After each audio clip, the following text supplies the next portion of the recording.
Buenas noches a todos y todas. Un encuentro más de nuestro curso de verano, la tercera versión de nuestro curso. Ya tuvimos cursos anteriores en este periodo de la Escuela Marielle Franco, de la Fundación Lauro Campos.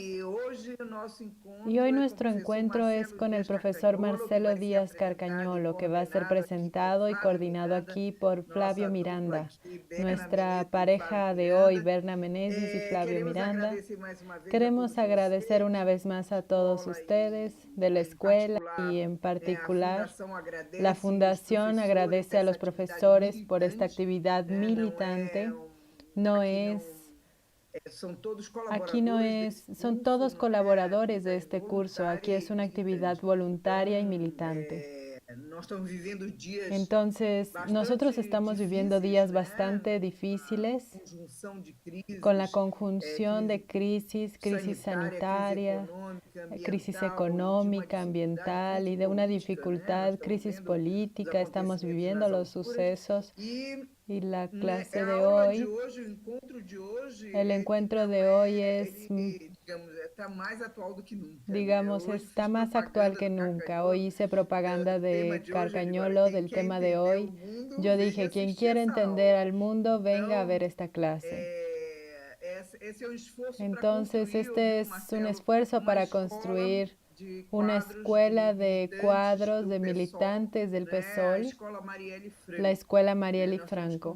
Estamos construyendo junto con los compañeros que están en el Observatorio de la Crisis, con el compañero Ricardo Antunes, compañera Andrea Caldas, Carla Ferreira, que es la impulsora de este proyecto, la que está al frente de toda esta iniciativa. El profesor Roberto Leher también ayudándonos bastante. Entonces, estamos construyendo esta propuesta unitaria para que el partido tenga un instrumento de formación de nuestros cuadros, de nuestros militantes, para los que ingresen en el partido para comprar el desafío que está colocado aquí. Entonces, muchas gracias por tu presencia. Gracias, Flavio. Te paso inmediatamente para que hagas la presentación de Marcelo. Gracias, Berna. Buenas noches a todos y todas. Yo hago mías las palabras de Berna, que estamos viviendo, todos nosotros sabemos y lo sentimos, un momento un momento horroroso, con millares de muertos todos los días, con un gobierno bastante competente en la tarea de matar gente. Él hace eso muy bien, en fin, una cuestión genocida del Estado, sin sobra de dudas, no es incompetencia, es absolutamente deliberado, en fin. Todo esto asociado con una crisis económica profunda. De manera que cuando proponemos aquí digamos, el retiro a una oficina de estudios, como nosotros propusimos este estudio para leer El Capital, esta no es una forma de escapar de la realidad horrorosa que nos confronta, sino por el contrario, de atacarla directamente porque nuestra lucha, en fin, depende de la comprensión de esa realidad que necesitamos enfrentar y que necesitamos transformar. Bueno, antes de partir a la presentación de la clase propiamente dicha y del profesor Marcelo Carcañolo, voy a dar aquellos recaditos básicos de la manera de funcionar de nuestro curso y nuestra clase. Bueno, en primer lugar, ya lo deben recordar que las preguntas deben ser hechas en el chat de YouTube y serán respondidas al final de la clase. Al final de la exposición abrimos un momento para el debate. Abrimos el debate. La confirmación de la presencia en esta clase estará disponible como siempre a partir de las 8:45 en la descripción del video y en el chat de YouTube. Para confirmar la presencia basta clicar en el link que va a aparecer allí y hacer el login en la plataforma del curso, en el sitio web de la Fundación Lauro Campos y Marielle Franco. Bueno, la clase quedará disponible en la plataforma. Lo que es maravilloso, el acceso de ustedes y nuestro estará garantizado de aquí en adelante, pero solo tendrán certificado aquellos que se inscribieron en el curso hasta el día 19 de enero. y acompañaron en vivo a por lo menos 75% de las clases. Bueno, para recibir el link de las clases vía WhatsApp, basta que envíen un hola al número de la fundación que está en la descripción del video en YouTube y salvar ese número en su agenda. Y allí recibirán los informes de la Fundación Lauro Campos y Marielle Franco y el link de las clases.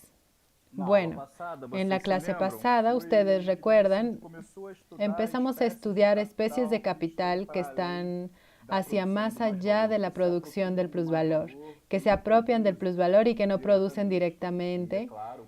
Y claro, el papel de esas especies del capital en la producción capitalista como un todo, en un modo de producción capitalista como un todo.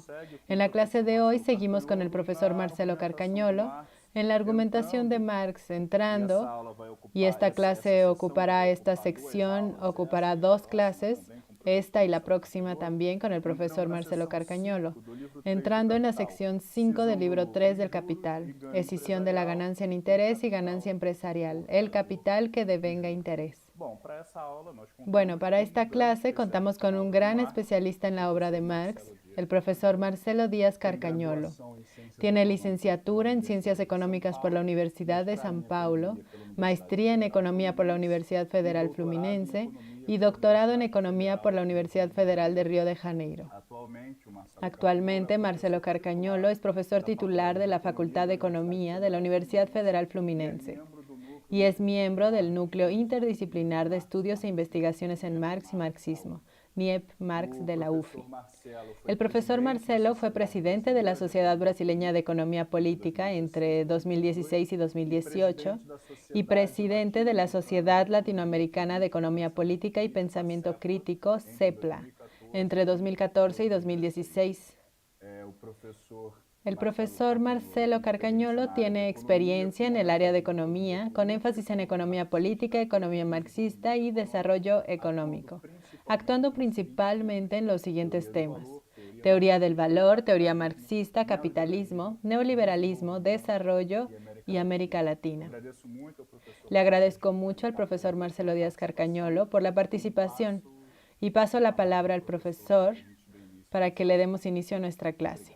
Muchas gracias.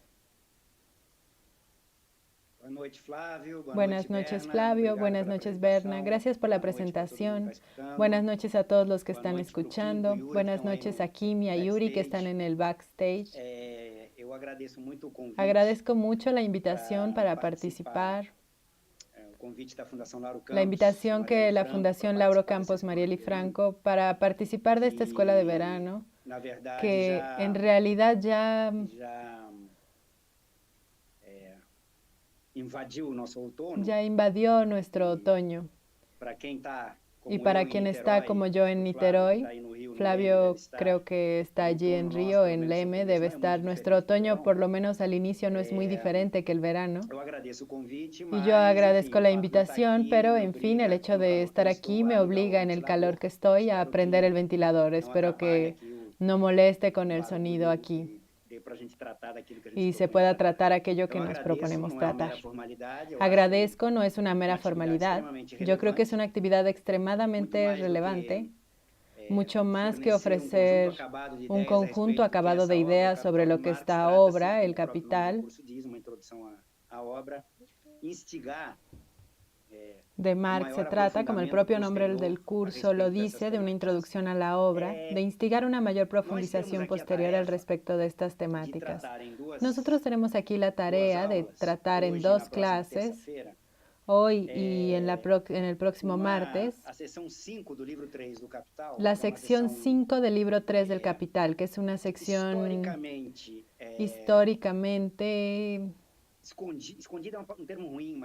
escondida. Escondida es un mal término, pero históricamente maltratada, pero también dejado de lado. Nunca se dio históricamente dentro del marxismo mucha atención para la sección 5 del libro 3 del Capital, por varias razones. No todas ellas teóricas y no todas ellas políticas, pero en fin, el hecho concreto es que en aquello que se acordó llamar por algunos como capitalismo contemporáneo, en esta sección 5 del libro 3, empezó a ganar más espacio. Empezó a ganar más espacio porque esta sección 5 del libro 3 es, evidentemente no por Marx, llamada como la sección de las finanzas, que trata sobre los aspectos financieros del capital, por lo menos de la lógica de valorización del capital, y por las razones que de alguna manera tal vez lleguemos al final de la clase de la semana que viene a discutir. El capitalismo contemporáneo, por varias razones, se caracteriza y mucho por lo que algunos, ni siempre son los mismos, que tratan del capitalismo contemporáneo, llegaron a identificar como la financiarización. O sea, para decir de manera sintética, la sección 5 del libro 3, nunca antes en la historia, no solo del marxismo, pero en las discusiones del marxismo con otras corrientes teóricas, tuvo tanta centralidad, justamente porque a partir de allí, y quiero subrayar eso, a partir de allí, es posible tener una primer buena aproximación sobre las legalidades del capital, en lo que puede ser dicho respecto a su lado financiero o de las finanzas. Entonces, este es nuestro objetivo en estas dos clases hoy y el próximo martes. ¿Cómo es que lo pensé? ¿Cómo es que voy a tratar esto? Primero voy a hacer algunos preámbulos, básicamente 3 preámbulos, que me parecen absolutamente fundamentales, esenciales y que sin ellos no entendemos no solo el sentido de lo que está allí contenido en la sección 5 del libro 3, sino incluso del carácter del texto.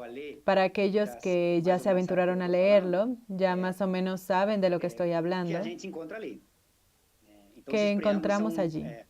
Entonces, estos preámbulos son esenciales, hasta para funcionar como llaves de lectura para quien después se habilite a estudiar esta temática con mayor rigor y mayor profundidad.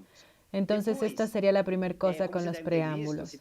Después, como deben haber visto, se trata de una sección compuesta por varios capítulos. Y no tendré tiempo de tratar todos los capítulos, entonces propongo que discutamos la temática con algunos capítulos seleccionados de la sección 5 que me parecen el núcleo teórico, categorial de lo que está allí en la sección 5.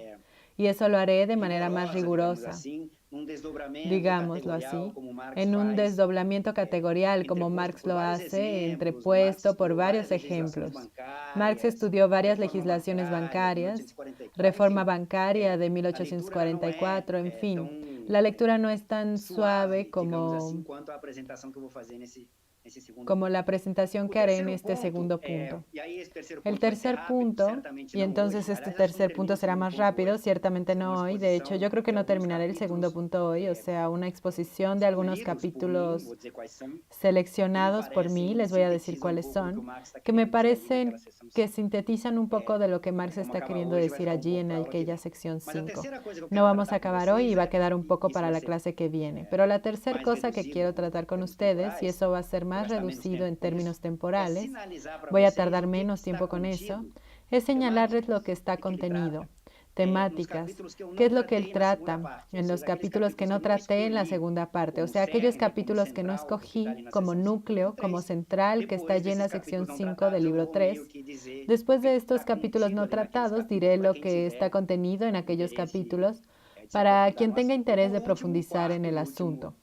Y por último, cuarto y último elemento para tratar de esta temática, en el tiempo que tengamos seguramente el martes, los debates que transcurren a partir de allí. No solo con respecto a lo que ya mencioné aquí, capitalismo contemporáneo y la financiarización, sino puntualizar algunas cuestiones al respecto de cómo dentro del marxismo y en la zona gris, digamos así, de lo que es el pensamiento crítico, el cual no es todo marxista, pero de qué manera eso es tratado en este pensamiento crítico desde que sale publicado el libro 3 del Capital al final del siglo XIX, y por lo tanto acaba haciendo debates dentro del marxismo y entre marxistas y autores que, aunque no sean marxistas, se relacionan de alguna manera con el pensamiento crítico a lo largo del siglo XX y también en este inicio del siglo XXI. Entonces es así que pienso trabajar con ustedes en estos dos encuentros. Los preámbulos, el centro categorial teórico categorial de lo que es la sección 5, apuntes sobre los capítulos no tratados y cómo es que a partir de eso, de la sección 5, podemos poner un pie en los debates que transcurren a partir de allí, dentro del marxismo, en la relación marxismo con otras corrientes teóricas, y cómo es que pensaríamos esto en el capitalismo contemporáneo. Como pueden ver, se trata de algo extremadamente pretencioso, pero en fin, vamos a ver si esta pretensión logra algún grado de, en fin, exactitud, o si logramos algo tal vez de una manera introductoria de cumplir esto que estoy queriendo con ustedes. Entonces, la primera cosa trata de lo que llamo aquí de preámbulos. Y en estos preámbulos quiero resaltar tres cosas. La primera de ellas es, y aquí permítanme, voy a leer un fragmento del prefacio que Engels escribe al libro 3 del Capital. Recomiendo fuertemente la lectura del prefacio de este libro 3 porque Engels es extremadamente honesto en relación a cómo es que encontró los borradores de Marx, los manuscritos de Marx en las formas de borradores, y qué es lo que hizo para conseguir esos borradores que recibe, para que de alguna manera mejor arreglada lanzarlo como un libro 3, algo que ya había hecho de alguna manera en el libro 2, pero es que en el libro 3 la cosa fue más complicada para Engels por varias razones. Y yo recomiendo la lectura de este prefacio porque Engels fue extremadamente honesto en lo que él hizo. Esto lleva a debates que podríamos estar 60 horas hablando sobre eso, debates que parecen verdaderas pruebas de paternidad, de esos programas policíacos horrorosos que aparecen en la televisión brasileña, para saber si lo que está escrito allí fue realmente Marx o fue Engels, si fue una tergiversación de Engels, si no lo fue, en fin. No voy a entrar en estas discusiones que me parecen en su mayoría una pérdida de tiempo. Pero quiero aquí leerles a ustedes un fragmento de este prefacio de Engels, que aquí en la edición de la Boitempo está en la página 34, varían las ediciones, cuando él habla justamente de lo que él encontró como material para tratar de esta sección 5, que es nuestro tema. Dice él allá en la página 34. Él ya habló al respecto de lo que fue la sección 1, lo que fue la sección 2, la sección 3, la sección 4, que ustedes ya estudiaron aquí en este curso de verano. Y ya antes de este fragmento que voy a leer, ya habló cómo trató eso, qué es lo que hizo, cómo lo arregló, cuál pedazo de qué manuscrito y de qué época junto con otro, en fin, ya explicó eso antes. Pero entonces, cuando va a tratar de lo que recibe, cómo trata lo que recibe en la sección 5, dice allí en esta página 34. La dificultad principal para quien ya leyó las secciones 1, 2, 3 y 4 del libro 3 es que ya deben estar asustados y asustadas porque, en fin, hay muchas dificultades, capítulos sin inicio, sin medio, sin fin, capítulos que solo tenían título, que Engels tuvo que escribir enteros, en fin, había de todo. Pero entonces Engels nos dice lo siguiente, la dificultad principal se dio en la sección 5. Por lo tanto, esta que vamos a tratar, que estamos tratando a partir de hoy, que también trata del asunto más enmarañado de todo el libro. Entonces noten, el asunto es el más complejo de todo el libro 5, digo 3, la sección 5, y aparte de esto fue donde Engels encontró mayor dificultades para encontrar el material para publicarlo. Entonces vean que ya lo que ya nos espera. Sigue Engels. Y fue precisamente en su elaboración que Marx se sorprendió por los graves inicios de la enfermedad ya mencionados. No tenemos aquí, por lo tanto, una primera versión acabada, ni siquiera un esquema cuyos contornos se pudieran completar, pero solamente un inicio de elaboración que, en más de una oportunidad, que desemboca en un montón caótico de notas, observaciones y materiales en forma de extractos. Borrador. Sigue Engels. Lo del borrador fue mío.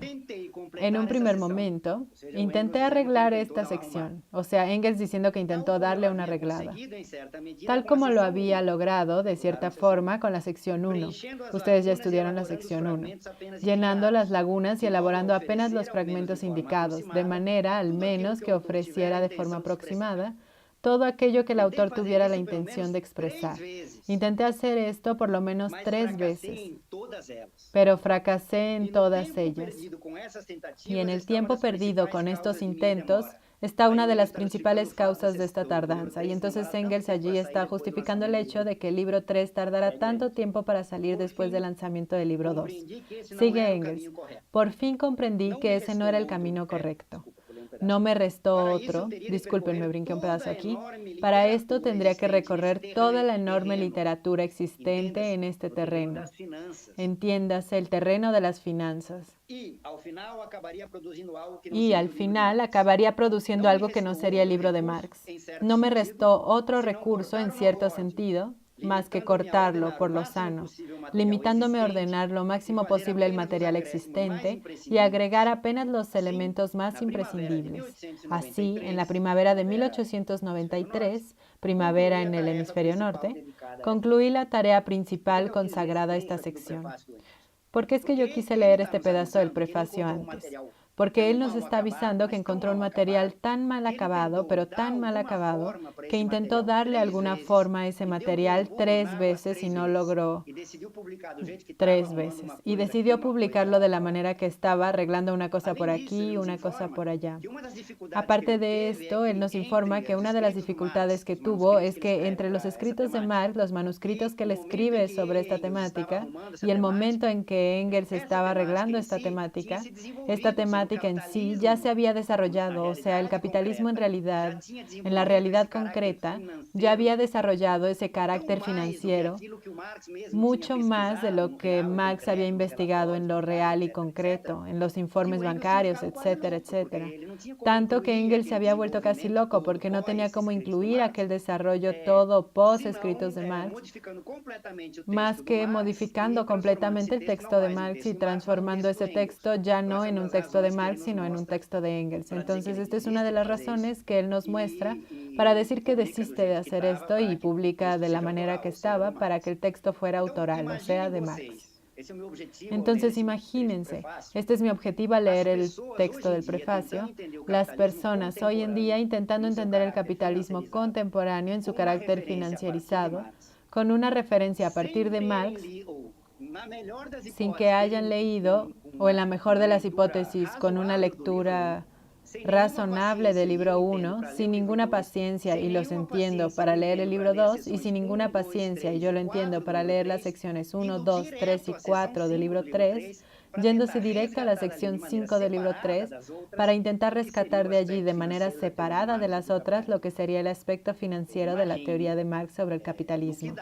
Imagínense en lo que resulta. Y al final del martes que viene, cuando estemos hablando de los debates al respecto de esto dentro y fuera del marxismo, van a ver que no me sorprende las muchas tonterías que se dicen sobre este asunto con base en estas cosas. Es ininteligible hacer este tipo de cosas o a partir de este proceso tener algún tipo de comprensión sobre lo que Marx nos dice que es esta temática de las finanzas. Entonces, esta es la primera cosa que quería preambular a partir de este prefacio, llamar la atención sobre esto. Cuidado. Y aquí cuidado en mayúsculas, porque no es un tema simple y ustedes imagínense que esto Engels lo está escribiendo al final del siglo XIX. Imaginen lo que no sucedió en las finanzas del capitalismo desde allá hasta hoy, 2021. Y por lo tanto, ir al texto de Marx a la sección 5 y creer que allí vas a entender el capitalismo financierizado, disculpen, pero en fin. Bueno, el segundo apunte aún preambular es con respecto, pongan toda la atención aquí, para 2 llaves de lectura que estoy proponiendo aquí. O sea, el primer preámbulo fue tomen cuidado y el segundo preámbulo son las llaves de lectura, que evidentemente las llaves de lectura que solo pueden ofrecer algunos y algunas, y no estoy hablando por mí, sino que estoy hablando por varios y varias colegas que trabajan, en fin, la teoría de Marx y esos asuntos, referencias teóricas que ya nos dejaron, importantísimas del marxismo, con todo el acúmulo que el marxismo logró construir en esta temática. En el segundo apunte preambular, tiene que ver con estas llaves de lectura. Para las secciones 4 que estudiaron con Marisa en la clase pasada y esta sección 5. La primera llave de lectura está relacionada con la siguiente cuestión. ¿Es posible entender las secciones 4 la clase pasada, la 5, nuestros encuentros de hoy y del martes, y la sección 6, el tema de la renta de la tierra que vendrá todavía, dentro de un mismo nivel de abstracción, digamos así. Secciones 4, 5 y 6 tratan todas ellas, cada una con sus peculiaridades, de formas específicas de apropiación de aquel plusvalor producido conforme las legalidades que estudiamos hasta ahora. O sea, las secciones 4, 5 y 6 tratan de los criterios de apropiación de parcelas de aquel plusvalor que es producido según las legalidades que conocemos en distintas formas aparentes de apropiación. Por lo tanto, se trata de descubrir, entender, explicar, entender su relación dialéctica con la esencia que es el plusvalor producido, de las distintas formas de apropiación de aquel plusvalor producido. Entonces, en este sentido, las secciones 4, 5 y 6 pueden ser entendidas dentro del mismo nivel de abstracción. Por otro lado, dentro de otra mirada, digamos, las secciones 4 y 5, la clase pasada y esta clase de hoy, la del próximo martes, solo pueden ser entendidas juntas. Y allí, perciban, estoy dejando de lado la sección 3 que trata de la renta de la tierra. Lo voy a decir de manera corta y fuerte. Las secciones 4 y 5 del libro 3 del Capital tratan de una misma temática que es lo que Marx va a llamar de proceso de sustantivación o autonomización, depende de la traducción de las formas del Capital. ¿Qué es lo que Marx está tratando en las secciones 4 y 5? Me imagino que de alguna manera Marisa lo haya tratado con ustedes en la clase pasada. Pero lo que él está, y aquí es una referencia directa, por eso es que no se puede entender solo la sección 5 sin haber leído lo que está por detrás. Él se está reportando a la sección 1 del libro 2. En la sección 1 del libro 2, como ustedes ya saben, ya lo estudiaron aquí en este curso, Marx está tratando de la dialéctica entre el contenido del capital que se mueve, el capital en circulación, y las distintas, en realidad son tres, dinero, mercancía y producción, formas, ropas que ese capital necesariamente tiene que asumir a cada momento de su circulación para hacer lo que hace en cada etapa. Entonces es la dialéctica del contenido forma. Las secciones 4 y 5 del libro 3, en las secciones 4 y 5 del libro 3, Marx va a descubrir algo más allá. Va a descubrir que hace parte de las legalidades del capitalismo como un todo, que aquellas formas, dinero, mercancía y producción de la sección 1 del libro 2 tienden a autonomizarse o, para ir al punto, tienden a substantivarse, como si de meras formas pasaran a presentar un contenido particular en sí. O sea que si antes era un sustantivo capital adjetivado, capital en la forma dinero, capital en la forma mercancía, capital en la forma productiva, lo que va a ocurrir aquí ahora, lo que Marx va a descubrir, es que aquellas formas, ellas se autonomizan tanto que pasan a presentarse como si fueran en el plano particular individual, sustantivos, contenidos. Y no es una mentira. Esto es algo verdadero, porque en realidad, del punto de vista de cada capital particular que va a asumir aquella función específica dentro de la totalidad, que es el capitalismo, va a funcionar como un sustantivo, va a funcionar como un contenido. Aunque asuma algunas formas, es su contenido, el contenido del comercio, como vieron con Marisa, el capital de comercio, o sea, mercancía, o sea, de dinero. Por lo tanto, las secciones 4 y 5 deben ser entendidas como el mismo tema, el proceso de substantivación o autonomización de las formas del capital y de qué formas estamos tratando en cuanto substantivadas o autonomizadas, de aquellas en la sección del libro 2 que aparecían apenas complementar o dar una forma, darle una vestimenta a cada etapa, a aquello que el capital hacía en su movimiento de circulación, conforme lo estudiado en la sección 1 del libro 2. Dentro de esta misma llave de lectura, quiero llamar la atención para otras cosas. En realidad, a una más. La dialéctica de esas formas autonomizadas o substantivadas. ¿Por qué? Porque si se trata de substantivación de las formas, al final lo que sucede es que la forma mercancía se substantiva y se convierte en capital de comercio de mercancías, como estudiaron en la clase pasada. El dinero también se autonomiza y al autonomizarse se convierte, es un desdoble dialéctico, el capital de comercio dinero que ustedes estudiaron también en la semana pasada. Y sobra, por lo tanto, autonomizada, substantivada la mercancía, el dinero, sobra la producción o el capital que produce el plusvalor. Eso significa decir que, quitando ese capital que se especializa en la mera producción del valor y del plusvalor, las otras formas, y por ahora de la sección 4 conocen apenas el capital del comercio de mercancías y el capital de comercio de dinero, ni una de ellas entra directamente en el proceso productivo, por lo tanto, no producen directamente plusvalor.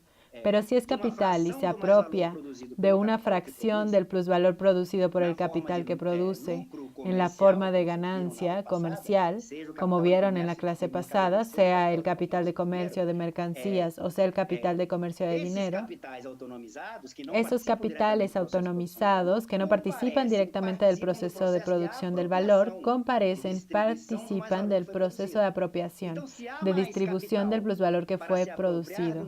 Entonces, si hay más capital para apropiarse de un mismo valor producido, significa que la fracción que cada uno de ellos va a recibir, léase, la tasa de ganancia, la tasa media de ganancia, tiende a caer.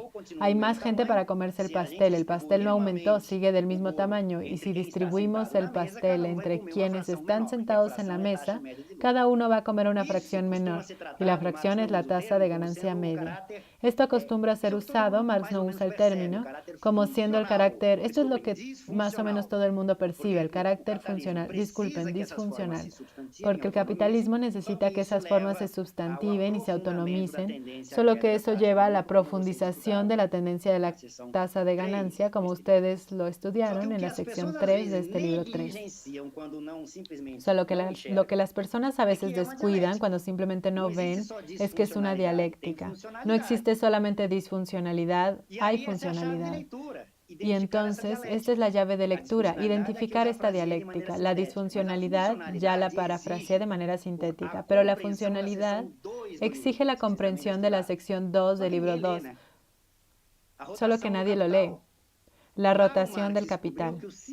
Allí Marx descubrió que el simple hecho de que el capital hiciera lo que él hace más rápido, sea reduciendo el tiempo de rotación del capital y por lo tanto aumentando el número de rotaciones del capital por periodo, esto eleva lo que él allá en la sección 2 del libro 2 llamó de tasa anual de plusvalor, si ustedes quieren tasa periódica, que, suponiendo otras determinaciones, redunda en una tasa anual o periódica de ganancia.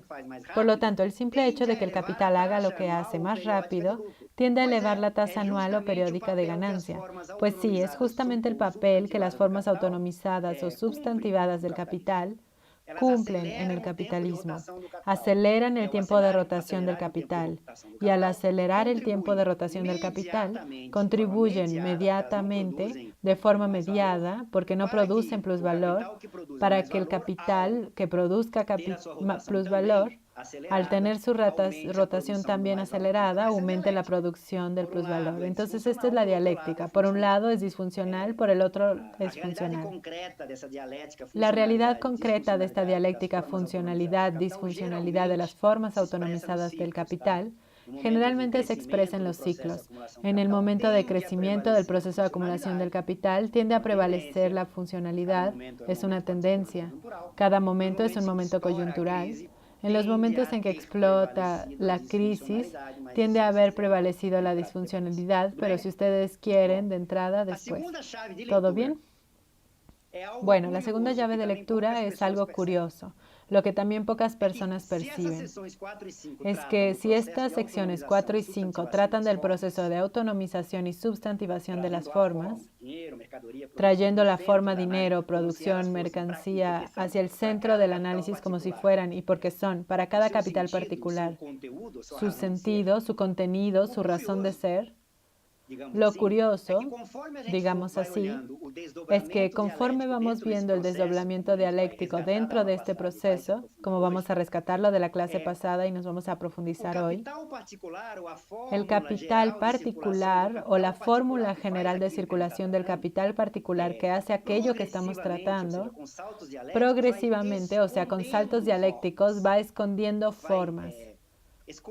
Va escondiendo, poniendo por debajo del tapete, para usar una categoría rigurosa aquí que Marx utiliza, va mistificando el proceso. Explico. Si allá en el libro 1, en el capital en general, teníamos que el movimiento del capital, de cualquier capital allá en el libro 1, para hacer capital teníamos que partir de la forma dinero, comprar medios de producción y fuerza de trabajo, por lo tanto, forma mercancía, adentrar en el proceso productivo, por lo tanto, forma producción, salir del proceso productivo valorizado en la forma M' y vender transformándose en D', por lo tanto, la fórmula era esa, DM, 3 P, 3 M', D'. Bueno, cuando ustedes en la clase pasada estudiaron el capital de comercio de mercancías, por lo tanto, ya es la primera forma sustantivada del capital industrial, del capital total, vieron que el capital de comercio de mercancías se define, tiene su movimiento, su fórmula, DM', y en ningún momento se adentra en el proceso productivo, de forma que la mercancía comprada es la misma que será vendida. Entonces no hay discusión, es DM'. Y allí la ganancia comercial, Marisa la debe haber tratado con ustedes en la clase pasada.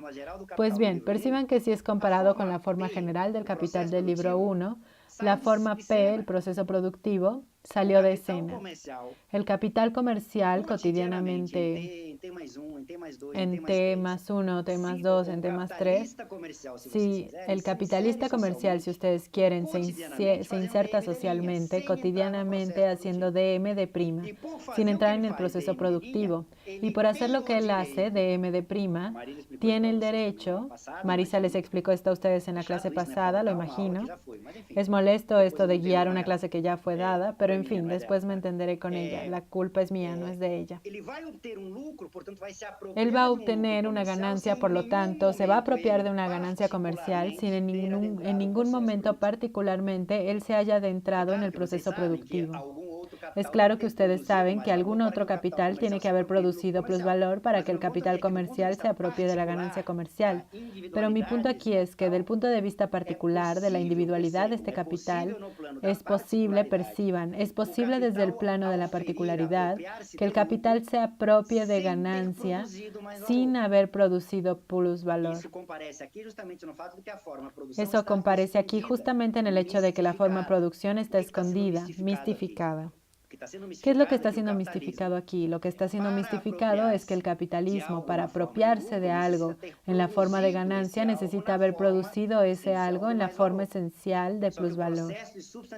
Solo que el proceso de substantivación y autonomización de las formas, al pulverizar, particularizar funciones particulares del capital total industrial, pasa a presentarse como si, porque es verdad, un capital particular pudiera apropiarse de ganancias sin participar en la producción del plusvalor. ¿Todo bien?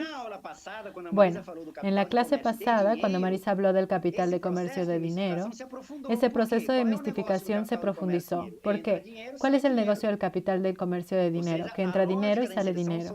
O sea, la lógica de la inserción social del comerciante de dinero es D'. Perciban, la producción está entonces más distante todavía, pero es que adicionalmente aquí en el capital del comercio de dinero también fue escondida, por lo tanto mistificada, la forma mercancía, restringiéndose el capital de comercio de dinero a insertarse cotidianamente, a cada momento teniendo tiempo en el sentido, según la fórmula general del capital del comercio de dinero, a D'. Atención a esta prima de la D' del capital del comercio de dinero. Aún no son los intereses, aún es la ganancia del comercio de dinero. Vamos a llegar a estos puntos ahora. Entonces, esta es la segunda llave de la lectura y esto se va a profundizar en la sección 5. En determinado capítulo, lo anoté aquí, allá en el capítulo 24, que no trataré de él aquí, en los capítulos no tratados, Marx comienza el capítulo 24 en la página 441 de la edición de la Boitempo, diciendo que esa forma de D' es la forma más fetichizada del capital, más mistificada. Es como si el contenido del capital se hubiera mistificado de tal manera que en la realidad concreta de un capital particular, dinero se convirtiera en más dinero, sin pasar por la producción, sin asumir la forma mercancía, etcétera, etcétera. Está correcto esto, pero yo no es que vaya a corregir a Marx, pero creo que en realidad eran borradores. Yo creo que cuando él fuera a cerrar todo, se iba a dar cuenta que el capital es es tan travieso, digamos así, su proceso de mistificación es tan exasperado, que en realidad va a lograr incluso esconder, mistificar incluso la forma dinero. Pero ¿cómo es que es posible en el proceso de autonomización de las formas que escondas y mistifiques la forma producción, la forma mercancía y la forma dinero? O sea, se mistifican las tres formas del capital. Perciban que este es el sueño del capital desde el libro 2, el contenido en cuanto a contenido, abstrayendo de las formas. Pero en la hora en que él concluyera esto, estoy dándoles el spoiler, vamos todavía a llegar allá, no va a sobrar ni una forma. ¿Y cómo es que queda la forma de inserción social en un capital particular que proceda así? Si no hay producción, no hay mercancía y no hay dinero. ¿Qué sobró? La prima. Es el sueño del capital, ser apenas prima, sin dinero, sin mercancía, sin producción. Pero para allá llegaremos, al capital ficticio llegaremos. Yo sé que estoy tardándome en los preámbulos, pero es que ellos son absolutamente esenciales para entender lo que está aquí en la sección 5 del libro 3. Último preámbulo. En la clase pasada ustedes estudiaron el capital de comercio de dinero, capítulo 19. Y en aquel capítulo Marx allí ya trae una categoría fundamental, que es la categoría de capital bancario. Y allí ya empiezan muchas de las incomprensiones con respecto de Marx. Capital bancario en Marx, lo voy a decir rápidamente, no es banco. No podemos confundir la categoría capital bancario en Marx con la institución bancaria que en determinado momento del capitalismo llegó a cumplir con aquellas funciones que Marx estaba discutiendo como capital bancario. Pero la institución bancaria no es la única que puede cumplir aquellas funciones. Entonces, lo que Marx está llamando de capital bancario no se restringe a lo que nosotros llamamos de bancos. En fin, pero ¿cómo es que aparece en el capítulo 19 esta categoría del capital bancario? Marx, al constatar que el capital del comercio de dinero se desarrolla de manera que en su negocio entra dinero y sale dinero, la D de prima, y el negocio del comerciante de dinero pasa meramente a ser comprar y vender dinero, evidentemente vendiendo más caro de lo que compró, esta autonomización de lo que Marx llama de las funciones del dinero, una de esas funciones del dinero, capítulo 3 del libro 1, en cuanto a medio de pago, es el dinero de crédito. Y es justamente en la comercialización de ese dinero, asumiendo la función de dinero de crédito, o sea, el capital de comercio de dinero, pudiendo crear dinero por intermedio del dinero crediticio, como Marx lo trabaja ya en el capítulo 3 del libro 1, Marx nos dirá que cuando el capital de comercio de dinero empieza a hacer eso, un argumento no histórico, sino un argumento lógico teórico, hablaré de eso al final de la clase que viene. Él ya se convirtió, por lo tanto es un desdoblamiento dialéctico en capital bancario. Entonces, el capital de comercio de dinero asume las formas autonomizadas de dinero y cuando desarrolla esa función del dinero crediticio, comprando y vendiendo dinero crediticio, ya se convirtió, o sea, todavía es capital de comercio de dinero, pero es más que eso, es capital bancario. O sea, el capital bancario es una superación dialéctica, el Aufhebung, si ustedes quieren, de un desdoblamiento categorial dialéctico presupuesto del capital de comercio de dinero. ¿Todo bien? Entonces el capital bancario ya había aparecido, pero guarden esto como un preámbulo porque lo voy a usar en lo que viene. Bueno, y entonces entramos en el segundo punto, que es la discusión teórico-categorial de lo que está en la sección 5. Y tengo que tratarlo con rigor aquí con ustedes. Y entonces voy a empezar, como yo les dije, no voy a tratar de todos los capítulos, voy a seleccionar algunos que me parecen que contienen el argumento nuclear. Y voy a comenzar con el primero, capítulo 21, capital portador de intereses. Y aquí ya de salida, mucho cuidado. ¿Por qué mucho cuidado? Porque dos observaciones. La primera de ellas es que en la primera traducción del portugués de Brasil, que es de la civilización brasileña, esto fue traducido como capital productor de intereses. Está equivocado. Los intereses no es una categoría de la producción, es una categoría de la apropiación. Este capital no produce interés. De hecho, no produce, como veremos. Se apropia de una fracción del plusvalor por el capital que produce en la forma de intereses, como lo veremos en el capítulo 21. Además de esto, dentro no solo de este capítulo, pero en la temática del capítulo de la sección 5, la traducción francesa o a partir de la traducción francesa y las traducciones que se basaron en la traducción francesa del libro 3, en algún momento, voy a tratar de esto más adelante, llegaron a traducir los desdoblamientos de esto como capital financiero. Hasta este momento, todo bien, lo puedes traducir con el nombre que quieras. El problema es que el capital financiero en 1910, Hilferding, importante figura dentro del marxismo, lanza un libro, Capital Financiero, donde él propone una categoría capital financiero, que no es el capital aquí en intereses. Pero las traducciones que se basan en esto, miren la confusión que se vuelve.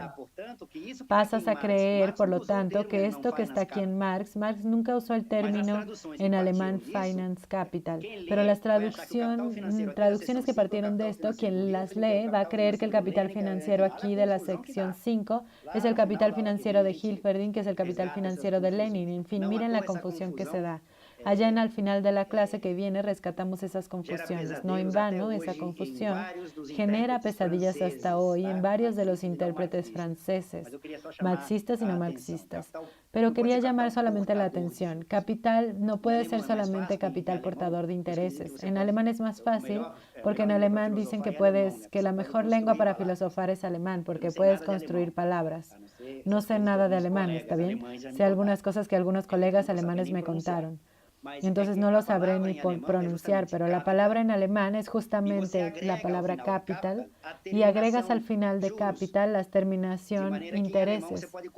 De manera que en alemán puedes construir la categoría a partir del hecho de que capital trajo para sí, por lo tanto se apropió de los intereses. Entonces en alemán la propia construcción de la palabra da el sentido.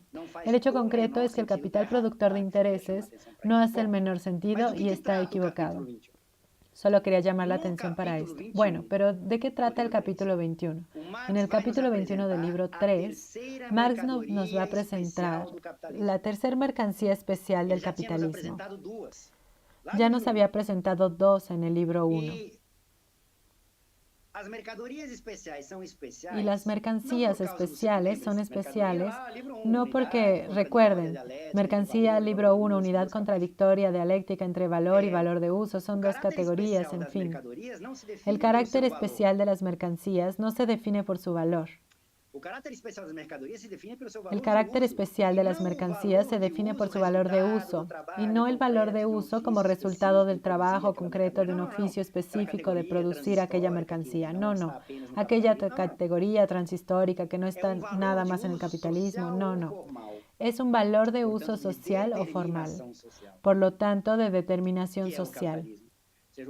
Lo que es el capitalismo. O sea, el capitalismo logra, si ustedes quieren, a partir de las prácticas cotidianas de los seres humanos, como siempre, el capitalismo no es una entidad ajena a los seres humanos, pero las mercancías son especiales por sus valores de uso sociales o formales.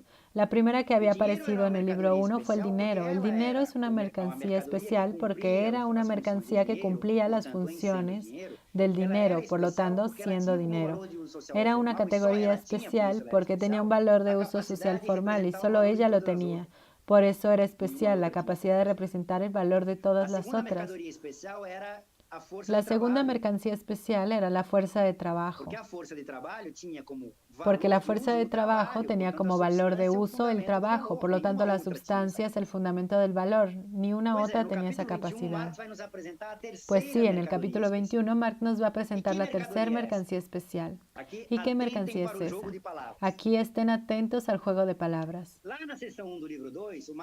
En la sección 1 del libro 2, Marx nos había presentado capital-mercancía, o sea, el capital, contenido, que en determinado momento de su circulación está en la forma mercancía, entonces capital sustantivo, mercancía adjetivo, capital contenido, mercancía forma. Aquí en el capítulo 21, con un juego de palabras, Marx lo va a invertir. Él va a decir, ¿qué mercancía es esa? Él la va a llamar de mercancía-capital, lo va a invertir. Es una manera incluso de señalar que hubo una inversión aquí. Lo que era forma se está presentando en la particularidad como contenido. Lo que era adjetivación se está presentando como sustantivo. Se está dando incluso una ilustración para lo que es o lo que son las secciones 4 y 5, como lo dije en los preámbulos. Pero ¿qué mercancía capital es esta? Perciban. Imagínense un individuo, yo, Marcelo, que tengo 10 reales, soy propietario de 10 reales, hoy en dinero. Y a través de estos 10 reales yo puedo, es una posibilidad, una capacidad de comprar medios de producción en valor de 8, capital constante, fuerza de trabajo en el valor de 2, capital variable, adentrar el proceso productivo, transformar esos 10 en 15 y venderlos y por lo tanto valorizar mi valor, o sea, funcionar como capitalista. Tengo la posibilidad hoy de transformar ese dinero 10 en un capital, o sea, en un valor en la forma dinero 10 que se valorizará en el futuro. Tengo esa posibilidad. Soy propietario de esa capacidad, de esa posibilidad, de que un dinero en la magnitud de 10 se convierta, venga a ser capital. Pero no tengo ganas. No quiero. ¿Cómo es que no quieres? No quiero, esa cosa es mía y yo decido. Libre iniciativa. El propietario individual, propiedad privada, decide. No puede ser coaccionado a hacer lo que los otros entienden que tienen que hacer con la mercancía que él tenga. No quiero hacer eso. Es mucho trabajo comprar medios de producción, fuerza de trabajo, enfrentarse con sindicalistas, entrar en el proceso productivo, gerenciar, administrar aquello, producir, llevar al mercado. No, no. Da mucho trabajo, no quiero. Pero imagínense que Flavio, voy a hablar de Flavio porque tengo una mayor proximidad con él. Si yo hablo de Berna, ella podría pelearse conmigo. Pero en fin, imagínense a Flavio, que no tiene nada. Creo que es verdad, Flavio nos puede contar eso después, no tiene nada. No tiene los 10 reales que yo tengo, pero está dispuesto de lidiar con los sindicalistas, hacer la investigación de mercado, ver cuál es la tecnología media, ver cuál es el capital fijo que tiene que comprar, la materia prima, la materia auxiliar, entrar en el proceso productivo, gerenciar el proceso de trabajo, establecer una jornada de trabajo que permita valorizar su dinero no, discúlpenme, un dinero inicial que él no posee, en fin, llevar la mercancía que se venda, etcétera. Solo que él no tiene. Tiene la experiencia, no sé, hizo un curso de emprendedurismo en la Sebrae, donde está certificado, va a hacer aquello. Yo dije Sebrae porque son 10 reales, en fin, una pequeña empresa, microempresa. Solo que él no dispone del recurso, pero Marcelo lo tiene. Perciban, son dos individuos que se van a relacionar socialmente, atención, y toda relación social en el capitalismo, como ustedes bien saben, es intermediada por la compra y venta de mercancías. Pero ¿qué es lo que va a ser transaccionado aquí? ¿Cuál es la relación que voy a establecer con Flavio? No es una relación directa, va a ser mediada. Flavio me va a comprar algo. ¿Qué es lo que me va a comprar? Va a comprar justamente aquello que yo soy dueño, mi propiedad, que es la capacidad de mi dinero en la magnitud 10, se convierte en 15. Lo que Marx está llamando de mercancía capital es esto, la capacidad que un valor tiene de valorizarse. Si se va o no, esa es otra discusión. Yo puedo simplemente ejercer, concretizar esa capacidad. O si yo no quiero concretarla, puedo repasar el derecho de concreción de esa capacidad. Puedo vender eso que Marx está llamando de mercancía capital. De manera que se establece una relación social entre yo, el propietario de la mercancía capital, y Flavio, el comprador de la mercancía capital. Y como todo proceso de intercambio, capítulo 2 del libro 1, está siendo transaccionado un valor de uso, el valor está siendo alienado en términos del capítulo 2 del libro 1. ¿Qué valor de uso es este? ¿Cuál es el valor de uso de la mercancía capital? El valor de uso de la mercancía capital es la posibilidad que este valor hoy tiene de convertirse en capital, o sea, la posibilidad que él tiene de apropiarse de algo allá adelante. Van a ser los intereses. Perciban que ya tiene sentido el título del capítulo. Es un capital que tiene la posibilidad de apropiarse de intereses, apropiarse de algo. Va a comprarme eso. esa capacidad, me va a pagar. ¿Está bien? Entonces, esa transacción es la transacción de la mercancía capital que tiene como valor de uso la capacidad de ella de apropiarse de intereses, producir o obtener una fracción del plusvalor producido en la forma de intereses. ¿Está bien? Ahora, ustedes también saben del capítulo 2 del libro 1 que ese valor de cambio es una transacción, una alienación, una transferencia de propiedad del valor de uso, pero que envuelve una cuota. Flavio no puede venir y tomar mi mercancía porque eso es robo, puedo llamar a la policía. Él tiene que pagar el valor de ella. ¿Cuál es el valor de la mercancía capital? Valor aquí entre comillas. ¿Cuál es el precio de la mercancía capital? ¿Qué es lo que Flavio será obligado a pagarme? Y aquí el presupuesto es el dinero en cuanto a crédito. Yo le voy a repasar los 10 reales a él y le voy a decir lo siguiente. Mira, la tasa de interés hoy en el mercado está en 25%, ejemplo. Entonces vamos a hacer lo siguiente. De aquí a un mes me pagas lo principal de la deuda. Es un crédito de capital, 10, más los intereses, 2,5. Entonces en un mes me darás 12,5. Entonces yo, Marcelo, voy a recibir lo principal, mis 10 de vuelta, más los intereses, 2,5. Entonces el precio de la mercancía capital son los intereses. Flavio va a contratar ese crédito en capital, va a tomar los 10 reales, va a comprar 8 de medios de producción, 2 de fuerza de trabajo, entrar en el proceso productivo, establecer una jornada de trabajo para que se vuelva 15.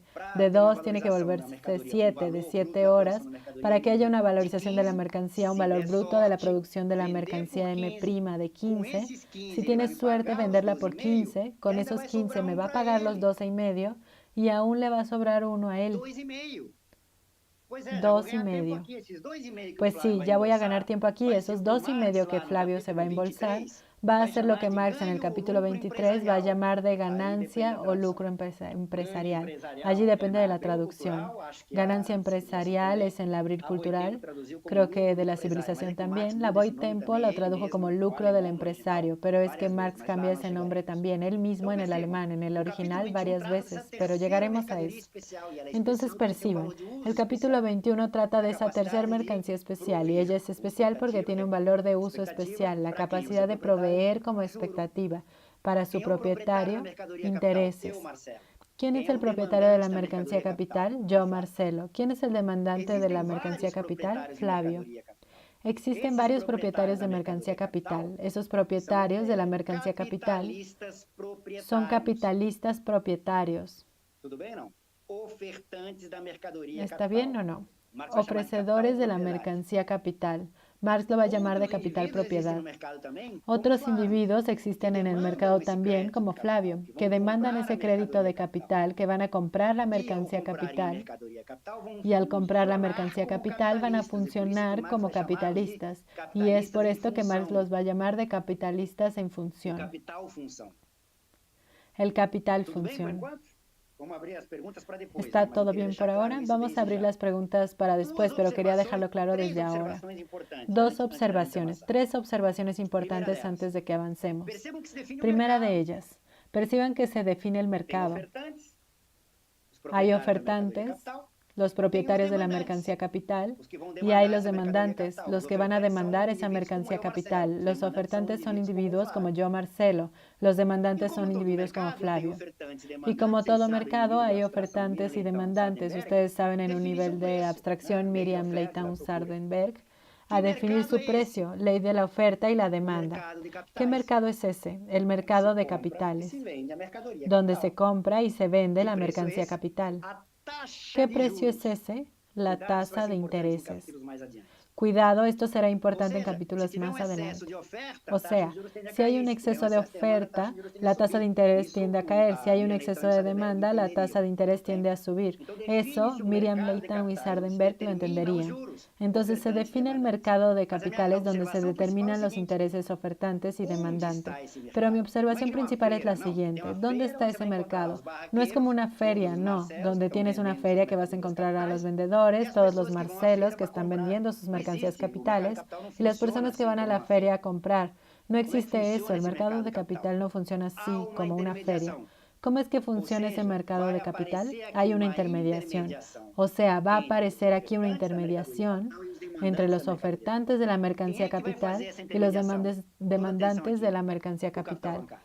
¿Quién es el que va a hacer esa intermediación? Pongan toda la atención aquí, el capital bancario, que es el capital del comercio de dinero más un capital de comercio de dinero que ya comercia dinero de crédito. Perciban que el capital bancario, aparte de aquella función de la sección anterior, va a tener una más aquí, ser justamente la intermediación entre los ofertantes de la mercancía capital y los demandantes de la mercancía capital.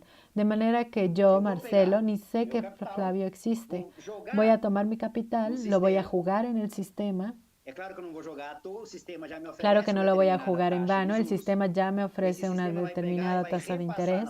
Ese sistema lo va a tomar y lo va a repasar a la otra punta hacia Flavio. Yo y Flavio ni sabemos que el otro existe. Lo que el sistema hace es intermediar esa relación social, una relación social ya mediada por la compra y venta de algo, la mercancía capital, pero con una mediación ulterior, la mediación de ese capital bancario. Solo para ganar tiempo, lo que Marx llama de capital bancario, le podemos dar el nombre que hoy tiene. Capital bancario en Marx no es banco, capital bancario en Marx es sistema financiero, que por supuesto tiene dentro de él bancos comerciales, instituciones bancarias, bancos comerciales. Pero está lejos de restringirse a eso y cada vez más el sistema financiero tiene su lógica particular relativamente autónoma, determinada por otras instituciones más allá de los bancos comerciales. Entonces, confundir la categoría capital bancario en Marx con los bancos es no entender ni a Marx ni al banco, ni lo que es el capitalismo contemporáneo. ¿Está bien? Entonces, cuando estoy hablando de capital bancario, ya saben, es el sistema financiero que hace, en este caso aquí, la intermediación entre propietarios y demandantes de la mercancía capital. Entonces, esta es una observación muy importante. Segunda observación. ¿Se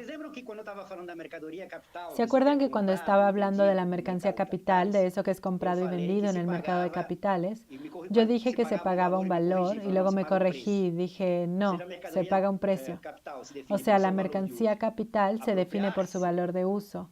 Apropiarse o producir lucro, producir un excedente. Si Flavio hace las cosas bien hechas y su precio es el interés, se paga lo principal más el interés. Solo que es un precio que Marx va a llamar, incluso él va a usar el término en otros capítulos, voy a referirme a eso después, de precio irracional. No es un término nuevo, él ya lo había usado eso en el capítulo 1 del libro 1. En realidad, esa intermediación de las relaciones sociales por intermedio de la compra y venta de mercancías con base en un precio se disemina tanto, se amplía tanto y es exasperada tanto en el capitalismo que incluso cosas y cosas entre comillas, cosas que ni valor tienen, pasan a ser transaccionadas con base en un precio. Eso es lo que él llama de precio irracional. Allá en el capítulo 1 del libro 1, él da dos ejemplos. Habla de las tierras vírgenes, o sea, tierras que aún no fueron mediadas por el trabajo humano, por lo tanto no tienen trabajo humano allí contenido, no tienen valor, pero son precificadas. Y él hablará, no sé si lo percibieron cuando estaban leyendo, él hablará del honor. En los días actuales es muy, en fin, es muy contemporáneo, el precio del honor. Es algo que no tiene valor, pero tiene precio. Pues sí, el interés también es un precio irracional. ¿Por qué es un precio irracional? Porque es algo que tiene precio determinado en el mercado de capitales, ofertantes y demandantes mediados por el sistema financiero, por el capital bancario en Marx, pero que no tiene valor, no tiene tiempo de trabajo socialmente necesario para producir la mercancía capital. ¿Qué es la mercancía capital? La mercancía capital es la precificación hoy de algo que se cree que puede venir a existir en el futuro. Puede ser que exista en mayor magnitud, puede ser que exista en menor magnitud, puede ser que ni exista en el futuro. O sea, no tiene un tiempo de trabajo socialmente necesario allí. No confundan con el tiempo de trabajo socialmente necesario después de que Flavio tome el dinero y entre en el proceso productivo y produzca la mercancía M' que va a vender. Ese será el valor de la mercancía M', no de la mercancía capital. No confundan las dos. Aunque la mercancía capital sea el presupuesto, por lo tanto sin ella no existe, de la mercancía M'. pero es un precio irracional, no es un precio aparente que tiene por detrás de sí en la esencia un valor. Esta es la observación. Tercera y última observación aquí en el capítulo 21. Perciban que a partir de allí logro identificar una nueva forma de inserción social. Eso se va a desdoblar no en las clases, porque la clase es una sola, la clase capitalista, sino en las fracciones de clase. Este es el tema de la última sección, no será conmigo, allá del libro 3. Porque yo no soy igual a Flavio, y no es que porque yo soy botafoguense y él es vascaíno, aunque en este caso creo que estamos en las mismas. Pero en fin, porque yo soy propietario de la mercancía capital, yo me inserto de una manera. ¿Cómo es que me inserto? Yo en temas 1 y temas 2 vivo en D de prima. Atención, no es un D de prima igual al capital de comercio de dinero, es un D de prima diferente. Yo presté mi capital y me acosté en la hamaca. Después fui solamente a apropiarme de los intereses. Esa prima de mi inserción son los intereses. El prima del D de prima del capital del comercio de dinero era ganancia de comercio de dinero. Bueno, Flavio va a pasar, va a tomar el D, la D va a comprar la M, medios de producción, fuerza de trabajo, va a pasar por P, M' de prima, pero va a tener un encadenamiento mayor en su inserción social. O sea, él no va a insertarse solamente de M, P, M' de prima. ¿Por qué? Porque la D inicial no es de él, la D es mía. Por lo tanto, antes de la D, con la cual él comprará medios de producción y fuerza de trabajo, él tuvo que pedirme prestado. Entonces Marx va a definir en el capítulo 1 un primer encadenamiento, una D que se vuelve D, un préstamo. Soy yo prestándole, mediado por el sistema financiero, a Flavio. Entonces él recorre todo el proceso del capital, llega ya en la D', después de que vendió la mercancía M'15 y va a tener un encadenamiento ulterior, porque él va a tomar de los 15, 2,5 los va a poner en su bolso y 2,5 me va a pagar. Entonces allá al final, después de la D', de la mercancía M' vendida, va a tener una D' adicional, que es él pagándome el préstamo aumentado de intereses. ¿Todo bien? Bueno, esto es crucial. Perciban que la mistificación que les mencioné en los preámbulos va aumentando. ¿Por qué va aumentando? Porque yo, Marcelo, puedo ganar o apropiarme del plusvalor producido sin hacer nada. No en vano algunos rápidamente a la renta y tal. Algunos van rápidamente a la renta y tal. Y evidentemente todo el mundo tiene envidia de mí. Todos quieren insertarse en el capitalismo así, siendo propietarios de una mercancía capital, prestarla, dar crédito de capital para los otros. Pero noten la disfuncionalidad. Cuanto más individuos se insertan de esta manera y por lo tanto cuanto más individuos se apropian meramente de una fracción del plusvalor que ellos directamente no producen o no producen hoy, porque Flavio, si todo sale bien, puede venir a producir, la tendencia es a que la disfuncionalidad sea aumentada, exasperada. Más apropiadores para un plusvalor que todavía no, que por lo menos aún no fue producido en la misma magnitud. La tasa media de ganancia tiende a caer. Esa es la disfuncionalidad. Pero también está la funcionalidad. ¿Cuál es la funcionalidad? Y aquí es doble. ¿Por qué es doble? Porque perciban que si yo no le presto mi dinero a Flavio, aquella producción, sea en valor de uso, sea en valor valorizada, ni siquiera existiría porque yo no estaría dispuesto a hacerlo de todas formas. Entonces el capital a intereses, el propietario de la mercancía capital, posibilita una producción que ni debería existir o podría ni venir a existir. Y viniendo a existir, perciban, Flavio podría muy bien con su salario de profesor universitario ahorrar durante algunos periodos hasta juntar 10 para comprar medios de producción y fuerza de trabajo y convertirse en capitalista. Dudo que se convierta, ¿está bien, Flavio? Flavio, no estoy queriendo acabar con tu sueño de carrera, pero te vas a morir en la universidad si todo sale bien, porque también el pronóstico allí no es muy bueno. En fin, pero imagínate que lo logres en abstracto, una abstracción bien elevada. ¿Te vas a tardar cuánto tiempo para hacer eso? ¿Cuántos periodos? Te vas a morir y no lo vas a lograr. Vas a necesitar 4 vidas para lograr hacer eso. La existencia del capital a intereses permite, por lo tanto, una aceleración de la rotación del capital mucho mayor de lo que vimos hasta ahora. Permite reducir el tiempo de rotación del capital como nunca antes en la historia del capitalismo. No estoy queriendo parafrasear a nadie.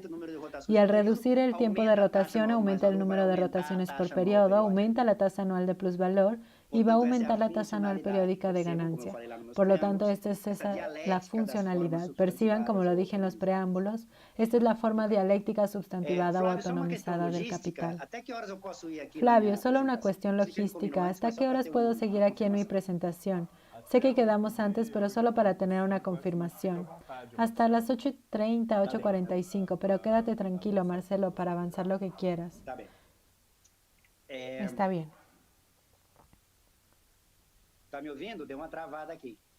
¿Estás oyéndome? Se trabó un poco aquí. Yo te estoy oyendo. Está bien, entonces solo es mi imagen, pero me están viendo bien. Se trabó aquí para mí, pero me están viendo y me oyendo. Vemos y oímos. Aquí no se trabó en ningún momento, ni la imagen ni el sonido. Está bien, para mí sí, pero no necesito verme. Vamos a seguir. Cualquier cosa me dices. Entonces, perciban la importancia del capítulo 21. No es solo porque Marx allí nos presenta la tercera mercancía especial, pero es porque ella avanza en el proceso de substantivación de las formas y es lo que va a dar sentido a la sección 5.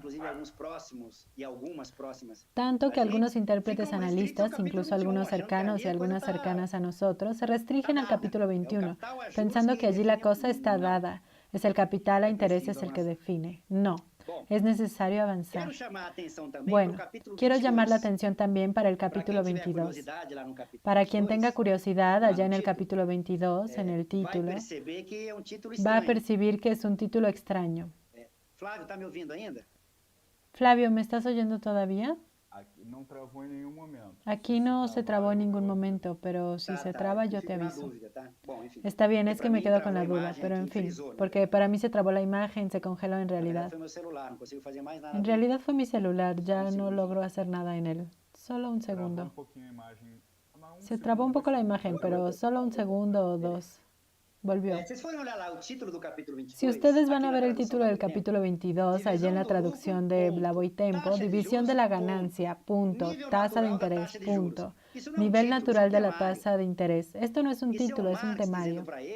Este es Marx diciéndose a sí mismo cuáles son los temas que él tiene que tratar en el capítulo 22 en función de lo que acabó de descubrir en el capítulo 21 y que viene enseguida en el capítulo 23. Entonces aquí voy a pasar más rápido en el capítulo 22, pero voy a dar un sentido de la lectura del capítulo 22 con el capítulo 23 porque tiene su sentido juntos. En el capítulo 22, Marx se va a preguntar sobre la determinación cuantitativa de este fraccionamiento del plusvalor, porque perciban, abstrayendo el capital de comercio, por lo tanto la ganancia comercial, en esta mi relación con Flavio, aquel plusvalor de 5 se dividió inmanentemente, estoy presuponiendo que la tasa de interés también hace parte de la tendencia de igualación de la tasa de ganancia media, presuponiendo no, porque es una tendencia real concreta, pero meramente como tendencia. Aquella plusvalía o aquel plusvalor de 5 se dividió 2,5 para la ganancia del empresario o ganancia empresarial de Flavio e intereses para mí. Entonces, en el capítulo 22, Marx va a estar preocupado con las determinaciones cuantitativas de eso, con la magnitud.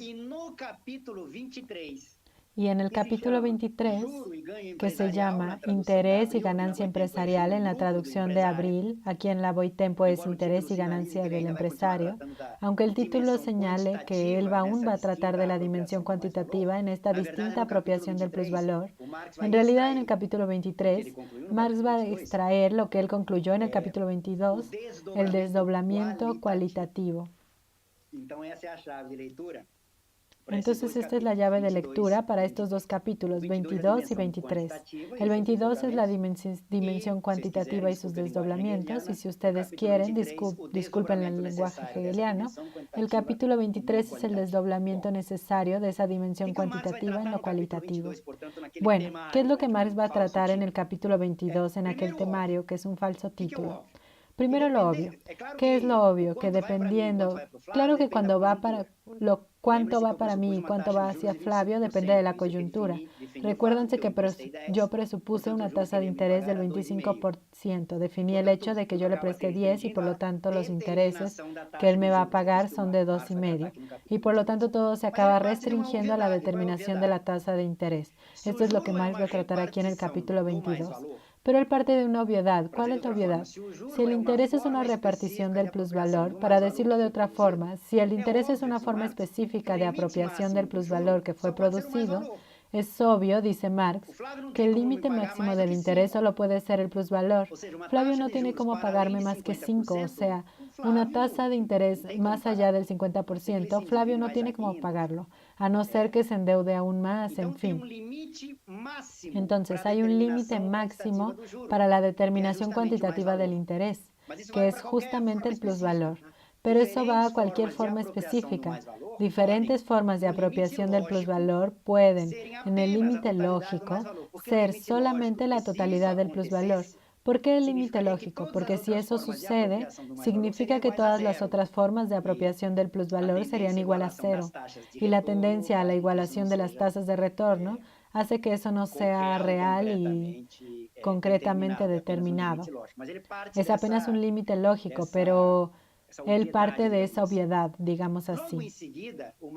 Justo después, Marx se va profundizando y va a notar lo siguiente. Flavio, o sea, el capitalista en función, el individuo que funciona como capitalista, por lo tanto también es capitalista, puede pagar una mayor o menor tasa de interés para mí, cuanto mayor o menor sea la tasa de ganancia.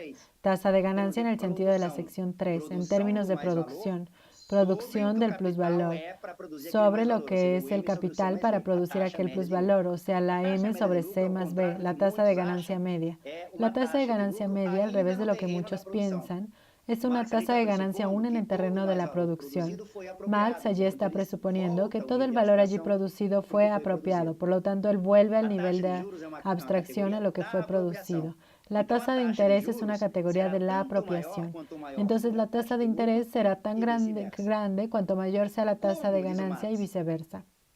Como, dice Marx, la tasa de ganancia sufre la ley de tendencia a la caída, la tasa de interés también estará sujeta a esa ley de tendencia. Con todos los avisos y cuidados que imagino que quien habló de esta temática les haya hecho a ustedes sobre el significado de lo que es una ley de tendencia. Después, si ustedes quieren, podemos profundizarlo en el debate. Bueno, en fin, adicionalmente a esto, por lo tanto, como tendencia a la reducción de la tasa de interés, por el hecho de que ella es un desdoblamiento aunque dialéctico con una autonomía relativa de la tasa media de ganancia, Marx va a identificar una doble particularidad en la conformación de la tasa de interés, por lo tanto en el mercado de capitales, que tiende a profundizar esa tendencia a la reducción de la tasa de interés. Primero, dirá él allá, la tendencia con el paso del tiempo, del aumento de la clase, él usa la palabra, fue poco cuidadoso, para ser riguroso sería la fracción de la clase, pero en fin, la clase que vive de interés.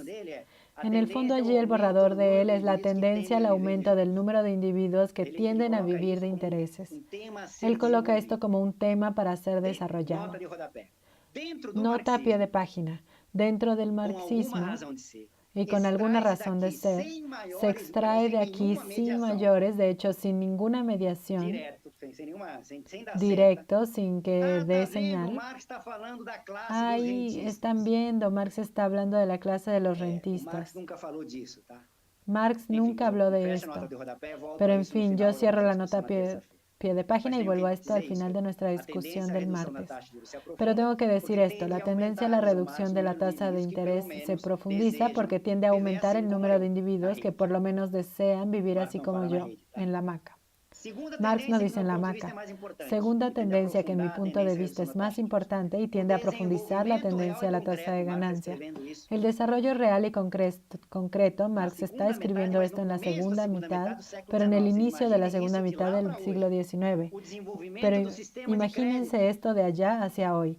El desarrollo del sistema de crédito, o sea, el desarrollo del sistema financiero ampliando el abanico de formas distintas de mercancía capital. Esto tiende a profundizar, a aumentar la oferta, lo que significa ley de oferta y la demanda, una tendencia a la reducción de la tasa de interés. La última cosa que él trata en este capítulo 22, que es el último tema ya en el temario, es la tasa natural de interés, entre comillas, que aquí tengo que explicar, voy a leer rápidamente. Porque Marx está ejerciendo aquí una crítica de la economía política, entonces es una crítica del capitalismo o una identificación del capitalismo como él es, incluso en sus contradicciones. De allí crítica del capitalismo, no es una crítica moralista del capitalismo, pero también una crítica de la economía política en el sentido de que es una crítica de las aprehensiones teóricas que el propio capitalismo permite de sí mismo. Entonces él está molestando a los economistas. Podría molestar a los economistas de hoy también, pero en fin, murió antes y esa es nuestra tarea. Y aquí va a ejercer de nuevo esa crítica a los economistas, porque los economistas de esa época razonaban de la siguiente manera.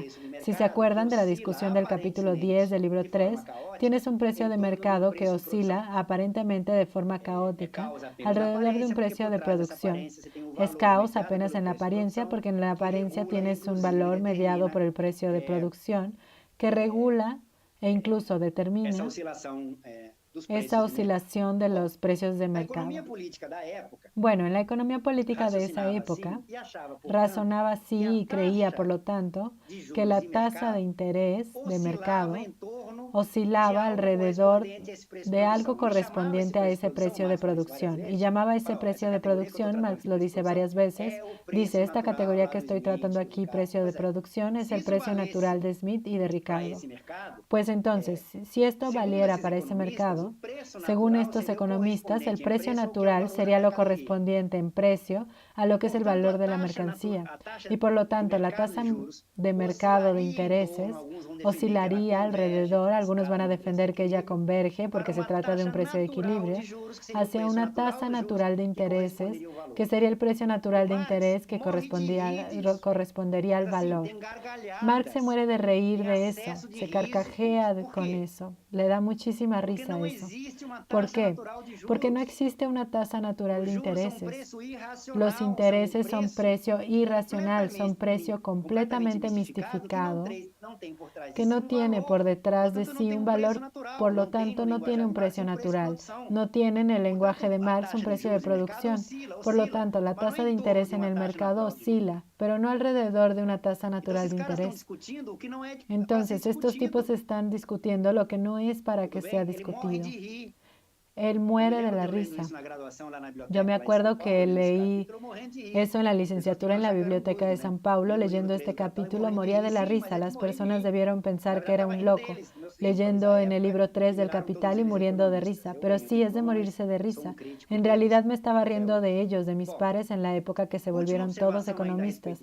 Yo gané mi diploma, pero soy un crítico de ellos hasta hoy. Bueno, entonces, última observación aún al respecto del capítulo 22. Es cuidado, solo para ejemplificar con aquello que empecé la clase de hoy, o sea, con la lectura del prefacio de Engels, llamando la atención, es un material complicado, no estaba listo para la publicación, Engels intentó darle una forma 3 veces, no lo logró, desistió, etcétera, etcétera. Uno de los ejemplos está aquí en el capítulo 22, en la edición de la Voit Tempo, entre la página 407 y 408, cuando Marx, antes de este fragmento que les estoy citando, el parágrafo empieza al final de la 407 y pasa a la otra página 408. Él va antes de este parágrafo. Está tratando justamente del hecho de que la tasa de interés tiene un comportamiento procíclico. Entonces está hablando antes de los ciclos de acumulación del capital. y que por lo tanto, cuando el proceso de acumulación de capital tiende a acelerarse en la fase de crecimiento del ciclo económico, la demanda por crédito de capital, la demanda por mercancía capital tiende a profundizarse y por lo tanto tienes una tendencia al crecimiento de la tasa de interés. Entonces la economía se acelera, crece, tiene una tendencia a crecer la tasa de interés. Después, cuando explota la economía, la crisis de la economía, por ejemplo, como estamos hoy, cuando se desploma, ya nadie está tomando créditos del capital, por lo tanto la demanda por la mercancía de capital se desploma y la tasa de interés también se desploma. Entonces la tasa de interés tiene un comportamiento procíclico. Es un comportamiento procíclico con un desfase temporal. Entonces, cuando explota la crisis, no es que la tasa de interés se venga para abajo, ella tarda un poco todavía, incluso sube un poco después de la crisis. ¿Por qué? Porque hay mucha gente colgada aún que tomó un crédito antes y lo necesita pagar. Imaginen que Flavio me pidió prestado los 10 y entre que me pidió prestado los 10 y logró conseguir los 15 para pagarme y tener los 2 de él, explotó la crisis. Él no tendrá los 15 al final, entonces será obligado a contratar una deuda para cubrir una deuda. Va a ser obligado a rodar una deuda. Entonces, aún explotada la crisis, aún hay individuos que necesitan endeudarse aún más para encargarse de un pasivo preasumido. Entonces, la demanda por crédito o la demanda por mercancía capital, aún reventada la crisis, aún tiene un tiempo en que continúa creciendo. Entonces, la tasa de interés continúa creciendo aún después de que reviente la crisis y después se viene abajo. Bueno, pero inmediatamente después de tratar con esto, Marx va a ilustrar su argumento con un ciclo específico. Miren, al final de la página 407, él va a decir, tiré mi vaso de agua aquí, en fin, pero no se cayó en el celular, quédense tranquilos. Él va a hablar de un ciclo que empieza en el verano de 1843, de un ciclo específico para ilustrar su argumento del carácter cíclico y procíclico de la tasa de interés. Pues entonces, ¿cuál es el problema? Voy a leerlo para que ustedes vean y tomen cuidado con la lectura. Noten, el mercado de capitales determina la tasa de interés. Dice él allí, si observamos los ciclos de rotación en los que se mueve la industria moderna, estabilidad, creciente animación, prosperidad, superproducción, crash, estagnación, nueva estabilidad, etc., ciclos cuyo análisis más detallado ultrapasa nuestro campo de estudio, veremos que en la mayor parte de los casos, el bajo escalón de los intereses corresponde a los periodos de prosperidad o de ganancia extra. No está hablando de la tasa de interés, está hablando del interés, del 2,5%, no está hablando del 25%. Un aumento de los intereses corresponde a la separación entre la prosperidad y su inverso, pero un aumento de los intereses hasta el punto de extrema usura correspondiente al tiempo de crisis. O sea, él está relacionando lo siguiente. Dada la producción del plusvalor, un argumento medio ricardiano, dada la producción del plusvalor en una tendencia de aumento de la ganancia, o sea, lo que Flavio gana es menos para mí en interés. En un momento donde el interés sube, dada la producción del plusvalor, menos para Flavio y la ganancia cae. Entonces, él habló en esta frase sobre el interés. Sigo leyendo. A partir del verano de 1843 se inició claramente una fase de prosperidad, la tasa de interés. Después él hablará, después vuelve a hablar de los intereses. En estos 2 o 3 parágrafos que comencé a leer aquí, Marx, sin avisar al lector, trata primero de los intereses, después de la tasa de interés, vuelve a tratar de los intereses, después vuelve a tratar de la tasa de interés. Para quien no tiene un entrenamiento y no toma cuidado, es incomprensible. Es evidente que intereses y tasa de interés tienen una relación entre ellos. Dado el capital prestado, la tasa de interés define el interés, pero no es la misma cosa. ¿Por qué no es la misma cosa? Porque la tasa de interés tiene una autonomía relativa en su determinación, que es justamente el mercado de capitales ofertantes demandantes de la mercancía capital. El interés, cantidad, va a depender del total del plusvalor producido. Por más que se defina, por ejemplo, una tasa de interés del 50%, lo que eso define es que mitad del plusvalor producido va para el interés y mitad va para la ganancia del empresario. La mitad. Ahora, ¿cuál es la magnitud? Depende de la producción del plusvalor y por lo tanto de las determinaciones del proceso de producción del plusvalor, que tiene su autonomía relativa y mucho más aún relativa en relación a los criterios de apropiación. O sea, lo que se debe llamar la atención aquí al final del último comentario del capítulo 22, cuidado con la lectura. Esto es un ejemplo de cómo está mal arreglada la lectura. Marx aquí no es que confunda, sino que es el borrador del tipo. Pero una lectura con prisa confundiría, como muchos lo hacen, los intereses con la tasa de interés. Y entonces queda esa discusión. ¿Pero el precio de la mercancía capital es el interés o es la tasa de interés? El precio de la mercancía capital es el interés. Ok, pero lo que se define en el mercado de capitales, en esta confrontación entre ofertantes y demandantes, mediado por el sistema financiero, es la tasa de interés y no el interés. ¿Está bien? Estamos llegando aquí a las 8:30, pero quiero ganar tiempo, entonces voy a hablar rápidamente del capítulo 23, interés y ganancia empresarial o ganancia del empresario. Aquí Marx está queriendo ver el desdoblamiento cualitativo. ¿Cualitativo en qué sentido? En términos, uno, de clase y fracción de clase, en términos de conciencia y en términos de mistificación. Pues sí, esto todo está en el capítulo 23 con este título que parece un título de manual de contabilidad financiera, interés y ganancia del empresario. ¿De dónde es que Marx parte? Él parte de lo siguiente, obviamente de lo cuantitativo. La división cuantitativa del plusvalor productivo se transforma en cualitativo, de forma que el interés que yo, Marcelo, gané aparece como parte de la ganancia.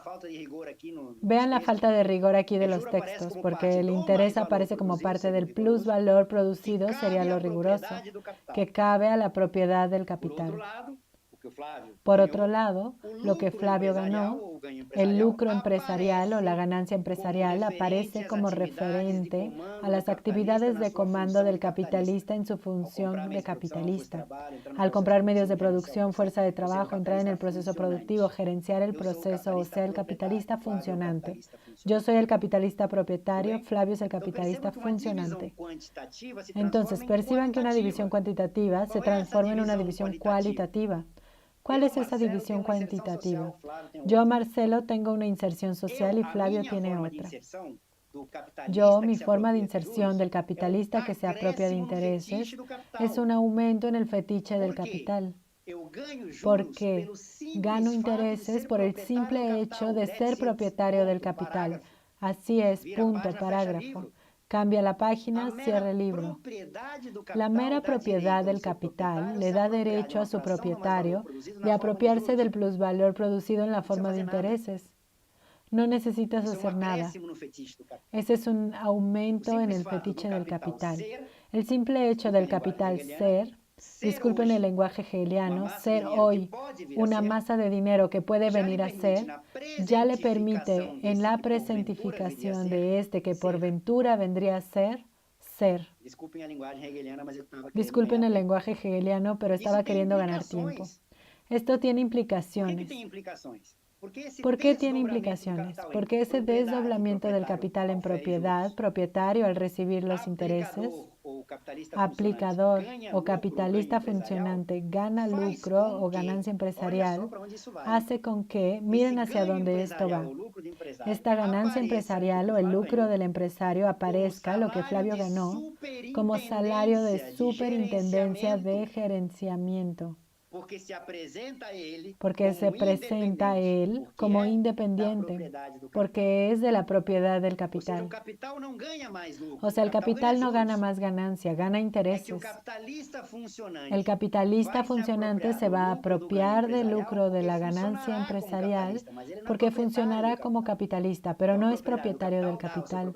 Entonces, la propiedad del capital da a su propietario el derecho de ganar intereses. Y el desdoblamiento dialéctico de esto es lo que hace que Flavio, que ganó el lucro o la ganancia empresarial, aparezca, y la apariencia tiene fuerza de realidad, primero porque hace parte de la realidad y segundo porque es lo que vemos en nuestra práctica de actuar cotidiana. Él aparece como un funcionario más, como un trabajador más. Perciban la mistificación de las clases sociales. El capitalista funcionante, Flavio, aparece como si fuera un trabajador más, con todos los desdoblamientos que eso tiene para la clase, fracción de clase, conciencia, en fin. mistificación o fetiche que Marx va a terminar el libro 3 del Capital en la sección tratando estos asuntos.